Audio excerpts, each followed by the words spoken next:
सोलापूरच्या मोदी परिसरातील बाबू जगजीवनराम झोपडपट्टीत दूषित पाण्यामुळे 2 शाळकरी मुलींचा मृत्यू झाल्याचा आरोप आहे।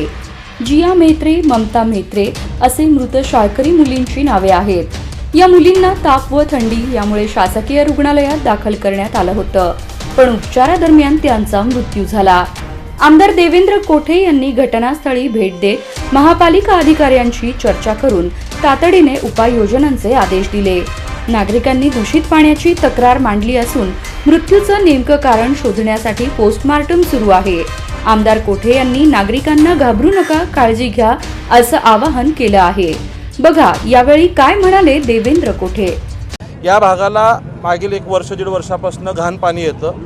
मैन चौकात काहीतरी चेंबर आहे, त्या चेंबरमधून पिण्याची पाईपलाईन गेलेली आहे। ज्यावेळेस ते चेंबर भरलेलं असतं त्यावेळेस या भागाला घाण पाणी येतं आणि ज्यावेळेस चेंबर साफ केलं जातं त्यावेळेस स्वच्छ पाणी येतं। असा 1 वर्षभराचा इकडची पाण्याची स्थिती आहे। मागच्या 8 दिवसापासून घाण पाणी येत होतं। इथल्या काही सामाजिक कार्यकर्त्यांनी अधिकाऱ्यांना वारंवार फोन करून किंवा भेटून सांगितलंय, तरी देखील काम झालं नाही असं त्यांचं मत आहे। निश्चितच मी आयुक्तांशी व महापालिकाशी प्रशासनाशी बोलेल। जो कोणी अधिकारी यात कर्तव्यात कसूर केला असेल त्यांच्यावरती कारवाई झालीच पाहिजे।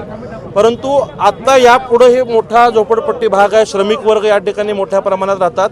पुढील धोका टाळण्यासाठी मी आता आयुक्तांशी बोललोय की इथं सगळ्यांची तपासणी, आणखीन काही लोकांना त्रास जाणवत आहे त्यांच्यावरती उपचार होणं आणि आता पाण्याचं स्वच्छ पाणी येण्यासाठी तातडीने काम हाती घेऊन करण्याच्या सूचना देखील त्यांना दिलेल्या आहेत। आणि फक्त याच भागापर्यंत नाही तर संपूर्ण सोलापुरात जर कुठं चेंबर लाईनमधनं जर पिण्याची पाईपलाईन गेली असेल तर तो धोका आपल्याला यापुढे नको आहे। त्या सगळ्या बदलण्याच्या सूचना देखील आम्ही महापालिका प्रशासनाला देऊ।